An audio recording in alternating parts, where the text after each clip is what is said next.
আমার বরের অনুরোধে শীতের সন্ধ্যায় আমার তৈরি শিল্প এই ভেজিটেবিল চপ।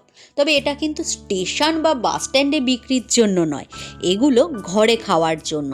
তবে আমার এই কথার মধ্যে কেউ কিন্তু রাজনীতির রং খুঁজতে যাবে না, এ নিছকই রসিকতা। তো দেখতে পাচ্ছেন আমার রান্নায় কিন্তু গেরুয়া, লাল, সবুজ সকলই সমান প্রাধান্য পেয়েছে। গোটা মশলাগুলোকে হালকা শুকনো খোলায় ভেজে মিহি করে গুঁড়ো করে নিয়েছি।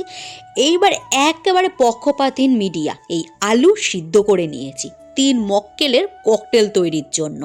বাঙালির সমস্ত রান্নায় এই আলু কিন্তু কমন ফ্যাক্টর। মুখপাত্রদের মুখরোচক বক্তব্যের মতন আমার রেসিপিটাকে একটু মুখরোচক করে তুলতে কিছুটা ভাজা বাদাম এর মধ্যে মিশিয়ে দেব, কারণ এখন বিচার বিশ্লেষণের থেকেও এই রোস্টিং বা ফ্রাইং এই ব্যাপারটা বেশি উপভোগ্য। তবে হাতে করে এই সবুজ ধন সম্পত্তি নিয়ে দৌড়াদৌড়ি এই ব্যাপারটা কিন্তু এখন বেশ রোমাঞ্চকর। হ্যাঁ, কেতে সবুজ রং, তার ওপর আবার গন্ধ। আরে আমি তো আমার বাগানে ধনেপাতার কথা বলছিলাম, এত গাঢ় সবুজ রং, তার মধ্যে আবার সুগন্ধি, এটা কিন্তু আমার রেসিপিতে একটা আলাদাই মাত্রা যোগ করে দিয়েছে।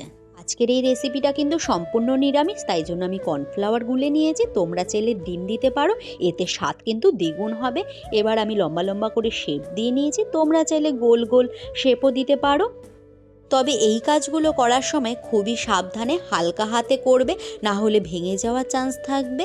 এবার বিস্কুটের গুঁড়োটাকে ভালো করে কোট করে আমি 2বার কর্নফ্লাওয়ারে ভিজিয়ে দেব। যেহেতু আমার একটা হাতে ফোন আর একটা হাত দিয়ে ভিডিও করছি, এই জন্য বারবার হাত ধুয়ে করতে গেলে একটু লেট হয়ে যাচ্ছে, কিন্তু তোমাদের খুব একটা অসুবিধা হবে না। তবে চেষ্টা করবে একটা হাত শুকনো রাখতে। বড় অফিস থেকে ফেরার পর এই রকম গরম গরম ভেজিটেবিল চপ আর সঙ্গে কিন্তু কফি থাকলে সন্ধেটা কিন্তু জাস্ট জমে যাবে। তোমরা কারা কারা চপ মুড়ি খেতে ভালোবাসো আমাকে কিন্তু কমেন্ট করে জানিও। দেখো কতটা খাস্তা আর মুচমুচে হয়েছে। এখন আমি একটু টেস্ট করে দেখছি। বাড়িতে কিন্তু বানিয়ে খেতে হবে বন্ধুরা। এই শীতের সন্ধ্যায় বাইরে না বেরিয়ে বাড়িতেই সামান্য পরিশ্রমে তোমরা এই রেসিপিটা ট্রাই করতে পারো। আমার এই নন পলিটিক্যাল রেসিপি তোমাদের কেমন লাগলো অবশ্যই কিন্তু কমেন্ট করে জানিও।